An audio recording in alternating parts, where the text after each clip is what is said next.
Okay, let's get into this story. Our deep dive today is really about escaping the pressure cooker, right? Trading that intense five-star kitchen stress for, well, something completely different in a small mountain town. Exactly. We're following Kelly Matlock. She's this top sous chef, incredibly ambitious, but it almost literally killed her. Yeah, it's more than just burnout, isn't it? It digs into, like, institutional abuse, this shocking physical collapse she has. And how she basically had to redefine what success even means. We're looking at Kelly facing this perfect storm, professional disaster, a really painful betrayal, and a serious health crisis. And then how she pieces it all back together, finding a new purpose away from all that prestige chasing. Let's start with that opening scene because Huh. it really sets the tone. Kelly's at Latouche, this big deal San Francisco restaurant. Right, and it's peak dinner rush. She's physically standing between two line cooks, an Italian guy and a Swede, who are about to throw down over stove space. Holding them back with a spatula. I mean, picture that. And then she gets summoned to the manager's office for an urgent meeting, like right in the middle of that chaos. It says everything, doesn't it? Yeah. That her job involved being a part-time bouncer while aiming for chef de cuisine. The environment was just toxic. Totally. The head chef, Durant. Apparently notorious for screaming fits, especially at female cooks, and get this, pouring perfectly good food down the drain just for sport. Ugh, awful. And the manager, Philip, who insisted on being called Philippe, by the way, seemed more interested in the drama than, running a safe kitchen. It's kind of wild that Kelly thought she could just climb the ladder in that environment. She apparently saw herself as more of a cook than a street fighter. Yeah, but she stayed in the fight. It kind of suggests she bought into that whole suffering for success narrative. That the top job justified putting up with all that abuse. Exactly. We often call that resilience, but here, it was really self-destructive. But look, as bad as the kitchen was, that wasn't the final straw. No, the thing that actually caused the physical collapse, that was the personal betrayal. Okay, so she goes into this urgent meeting. And walks right into Olivia Brazzi, wife of Luca Brazzi, who's Kelly's mentor and a co-owner. Huge complication. And Olivia just lays into her, accuses Kelly point blank of sleeping with Luca, demands she leave town now. Claims Luca sent her to handle it. Can you imagine? Kelly's absolutely floored, mortified. She completely denies this. Yeah, there was one kids ages ago, but their relationship was all about work, recipes, menus, her career. But Olivia's got this whole story cooked up. Luca's got many conquests, kids outside his marriage, just trashing him and shattering Kelly's image of her mentor. And this public shaming, right on top of months of insane stress. That's the trigger. You see it happen in the description. She grabs her chest, feels dizzy. And then Durant, the abusive chef, walks by, sneers at her, calls her a stupid cow. And bang, lights out, she collapses. It's not just fainting. Her body basically hits the emergency eject button. She wakes up in an ambulance, cellular in her arm. Paramedic telling her blood pressure is through the roof. Yeah. The ER diagnoses her with anemia, exhaustion, severe anxiety, high blood pressure. And get this detail. She was grinding her teeth so hard in her sleep, she was flattening her molars. Wow. Wow. That physical manifestation of stress is terrifying. It really is. Her body literally forced her out when her ambition wouldn't let her leave. And at first, she thinks the worst. She thinks Luca, the mentor she trusted, totally hung her out to dry. Professionally, personally. She tries to reach him. Her phone was lost in the chaos, so she gets a number but just gets silence, which, of course, makes it feel even worse. That silence must have cut deep. Right, but here's the twist we learn later. It wasn't Luca betraying her. It was a conspiracy. A conspiracy, like multiple people. Oh, yeah. Olivia, the manager Philip, the chef Durant, other staff, they all colluded.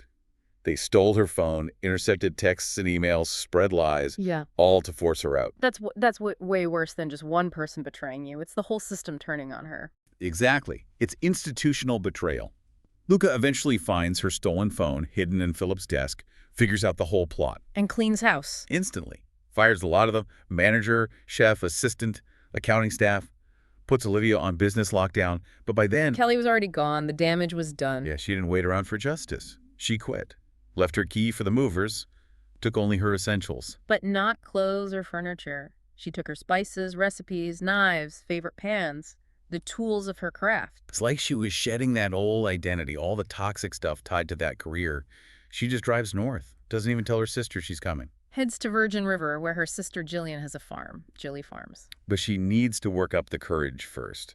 so she stops at Jack's bar. Has a glass of wine, which turns into martinis. Uh-oh. Mixed with her brand new anti-anxiety medication. Not good. Predictable outcome, really. Another public collapse. But this time, it leads somewhere different. It's at Jack's that she meets Lief Holbrook. He seems like a quiet, kind of rugged guy, but there's more to him, right? Oh, yeah. Turns out he's an Oscar and Emmy-winning screenwriter. Farm boy turned Hollywood success, who moved to Virgin River for quiet after his wife died suddenly from an aneurysm. Yes, so he's also escaping a high-pressure world, in a way. Looking for something real. And he sees Kelly, likes her, immediately notices her real woman's body, feels that sexualizing. It's instant chemistry. And when she passes out from the meds and martinis... He knows what's happened, sees the danger, and drives her home. Becomes her sort of accidental rescuer. So she's escaped one pressure cooker, only to land in another situation, because Lief's life isn't exactly simple. Not at all. He's dealing with some heavy stuff.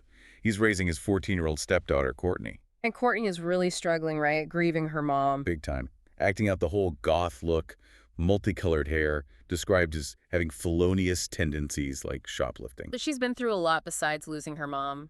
Shuttled back and forth between Lief and her biological dad, Stu. Who sounds like a piece of work. Emotionally abusive, call her that weird little monster. It's awful. So Lief is laser-focused on trying to create stability for Courtney, which means... Kelly walks into a situation where she, coming from being the center of her own storm, now has to navigate being secondary to this teenager's very intense needs. That's a huge shift, a really tricky dynamic to step into. Definitely. But professionally, Kelly finds her footing surprisingly quickly in Virgin River, and it's a total pivot. Right, she leaves the fine dining ego stuff behind completely. And taps into something more grounded. She decides to use her skills and her great-grandmother's old recipes to make gourmet canned goods. Like bisques, relishes, chutneys, using fresh stuff from her sister's farm, Jilly Farms. This move is so key for her recovery, I think. That high-end restaurant food is amazing, but it's temporary, right? Eaten in 15 minutes. Gone. Yeah. But canning, that's about preserving. Legacy. She sets up this one-woman kitchen, makes over 100 jars a day. It's controlled, creative. A total flow state kind of thing, maybe? Treating competition for creation. Exactly. That seems to be what helps her mind heal. She gets the health permits, starts selling locally Jack's bar, the farmer's market. And here's the interesting part. Luca, her old mentor, once he figures out the conspiracy... He reaches out. Tells her basically, whenever you're ready, I want to back you, produce your food line.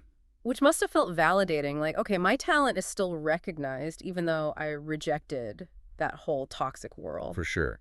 Meanwhile, things with Lief's stepdaughter, Courtney, start to shift. Slowly. She starts counseling, right? With Jerry Powell. Yeah, giving her a safe space. And Lief gets her into writing lessons with Lily Tahoma. Oh, that's interesting. The source mentions writing helps girls build confidence, responsibility. And it works for Courtney. She's terrified at first, but she starts connecting with the horses, gets her own boots. It pulls her focus outward, away from just the grief. Little steps. She makes a friend, Amber Hawkins, bakes bread with Lief's mom on a visit, normal teenage stuff starting to emerge. And Lief really steps up during this custody battle with Stu, the biological dad. Uses his Hollywood connections like the actress Muriel St. Clair to track Stu down when he pulls some shady stuff trying to lure Courtney away. Shows he's really all in on protecting her. Absolutely. Which brings us to the relationship between Kelly and Lief. They fall hard and fast, don't they? It's passionate, intense. Lief jokes after their first night. That lasted an hour, right? Yeah. There's this huge physical and emotional connection, totally different from the cold world Kelly left. But reality bites. Yeah. Lief's priority has to be Courtney. The custody fight, her emotional stability, it takes everything he has. And Kelly starts to feel, what, left out? Lonely. Empty is the word used. Even with her canning business thriving, she feels secondary. That old drive for purpose comes back. But now it's about her place in this life and the relationship. She doesn't want to just be the secret lover meeting for a quickie during school hours. She needs more. So she makes a decision. A hard one. She tells Lief she's leaving, going back to the Bay Area to take Luca's offer for her food line. So she needs to feel vital and growing, and she just can't wait indefinitely for Courtney to be okay with her being fully part of the family. Wow. Choosing the career stability again over the messy, emotional situation. It seems like it, but then crisis hits. The universe forces the issue. Lief's away at a custody hearing. Courtney's home alone with Spike, the new puppy. And the puppy chews on rat poison. Nightmare scenario. Courtney panics. Can't reach Lief. Who does she call? Kelly. Yeah. The one person who's been this calm, steady presence. And Kelly comes through, rushes Courtney and the puppy to the vet. But here's the crucial part. She doesn't just swoop in and fix it. She makes Courtney take responsibility, tells her calmly, you have to own it. Tough love, but supportive at the same time. Exactly. And that night, Kelly stays with her, sleeps in Courtney's bed while the girl's just sobbing with guilt and fear. That act of accountability plus unconditional support, that's what does it. It breaks through Courtney's defenses. She finally tells Kelly she loves her, not just for helping with the puppy, but because Kelly just takes me as I am, pretty much, provides that stability she needs. And she begs Kelly to stay. Says her dad needs her too. And just like that, Kelly chooses them. Chooses Virgin River. Chooses the messy, complicated, ready-made family over the corporate food line and the predictable path. It's a beautiful resolution. The book ends with Kelly and Lief getting married there in Virgin River. And guess who caters the wedding? Luca. No way. Yeah. Flies up himself, does a 5-course meal, a really nice full-circle moment showing that professional respect survived the wreckage. And Courtney and Jillian are bridesmaids. She found her place. Exactly. In this slightly crazy but ultimately loving family. Okay, so pulling back from Kelly's whole journey, what are the big takeaways here if you're listening and maybe feeling some of that pressure? Well, first, definitely the physical toll of intense, sustained stress. Kelly didn't just feel burnt out. Her body literally shut down. You just can't ignore those physical signs. Your body will make you listen eventually. Right. Second, that idea of pivoting from prestige to purpose. Kelly didn't stop cooking. She changed how and why she cooked, finding satisfaction in the craft itself, not just the external validation. That shift was huge for her mental health. And finally, I think it shows what real relationships often involve. It's not always easy. Kelly needed to be more than just the girlfriend. She had to step into the complexity of Lief's life with Courtney. Face the baggage head on. Yeah, and becoming that stabilizing force actually gave her that feeling of being vital and growing that she craved more than any job could have. So Kelly basically had to ditch the chase for fame and money when it literally made her collapse. She found peace and love in something simpler, focused on her craft, community, commitment. Makes you think, doesn't it? If your job, your definition of success is physically breaking you down, what would you be willing to let go of for peace of mind? And maybe more importantly, who might be waiting to help you rebuild when you finally do? Definitely someone to chew on. Thanks for that deep dive. Always a pleasure.